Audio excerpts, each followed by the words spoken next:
Gregg Shorthand Writing for Colleges, Volume 2. Dear Miss Lee, because you will soon be graduating from high school, you are probably thinking about what you will be doing in the future, Every year, many young men and women make the decision to attend a business college for a year or so and then take a promising job in business, If you want to attend business college after graduation, you need travel no further than Dallas, We invite you to consider Dallas Business College, one of the finest schools of its type in the entire area,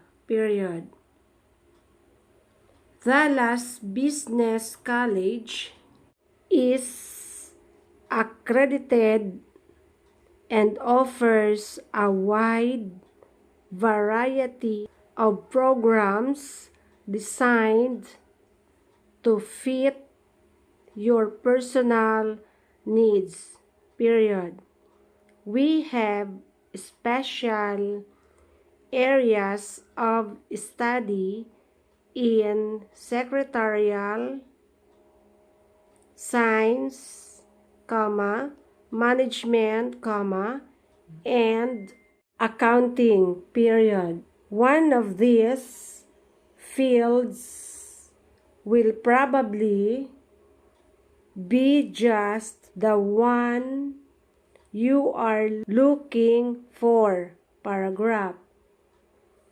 If you will fill out and return the enclosed card,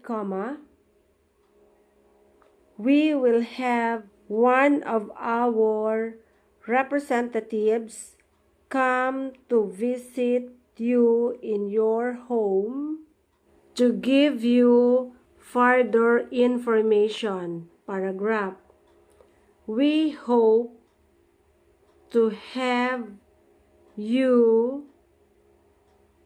as a student soon, Very cordially yours, Reading practice number 6. Dear Mrs. Cook, It was a wonderful experience for me to be able to work with you for the past few months as a student teacher at West Phoenix High School, I feel that I learned a great deal every day, and this was a direct result of your concern and consideration for me, You are indeed a professional person, and my goal is to become a teacher who is as efficient and dedicated as you. Paragraph. As you know, I will be graduating from college in a few weeks, and I plan to submit my application for a teaching position to several schools after that time, period. I would appreciate it, Mrs. Cook, if you would consent to serve as a reference for me. Paragraph. Thanks for your wonderful help during the past school term. Period. Cordially yours, Reading practice number 7. Dear Dr. Marks, your very nice letter arrived today, period. Thank you very much for your complimentary remarks about my teaching ability. Paragraph. It was a pleasure to help you with your student teaching during the past term, period. You progressed very fast, and I have confidence that you will be an excellent teacher. Paragraph. This morning, Miss Ellen Brand, the principal of Denver Central High School, called me, period. One of her teachers will be leaving Colorado after the first of the year, and she needs a replacement, period. She asked me if I could recommend a good person for the position, period. Of course, I gave her your name, period. I am sure you will be hearing from her in a few days. Paragraph. I will, of course, give you a good recommendation at any school to which you apply, period. When you accept a position, please let me know where you will be teaching next year, period. Very sincerely yours, Reading practice number 8. Dear Mr. Jenkins, for the past few months, I have been teaching in the evening school of Brown High School here in Georgia, period. In the school, we have a number of students who have recently come here from foreign countries, period. There are students from Spain, France, and Germany, period.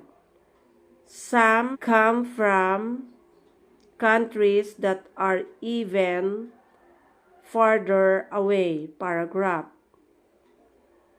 These students are usually adults who have limited basic skills and who wish to learn to read and write English, period.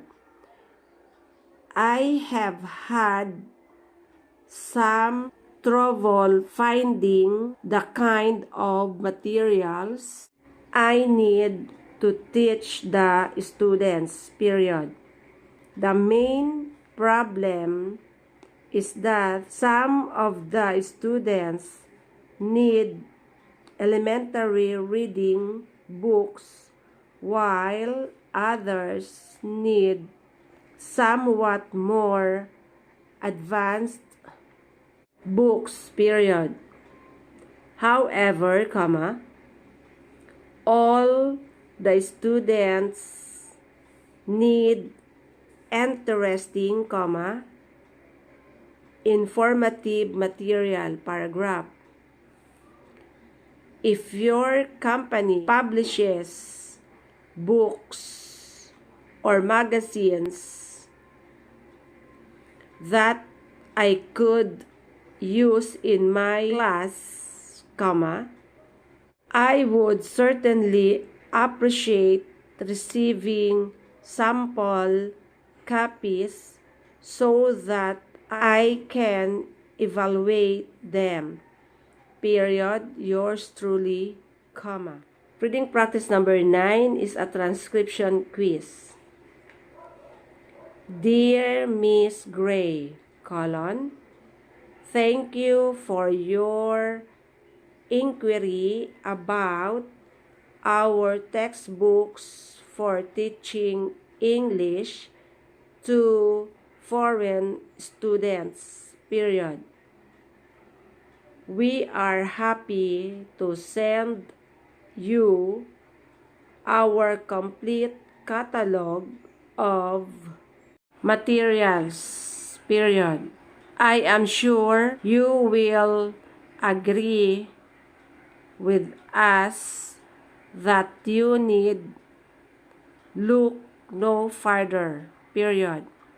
We have all the materials you need for your class, paragraph.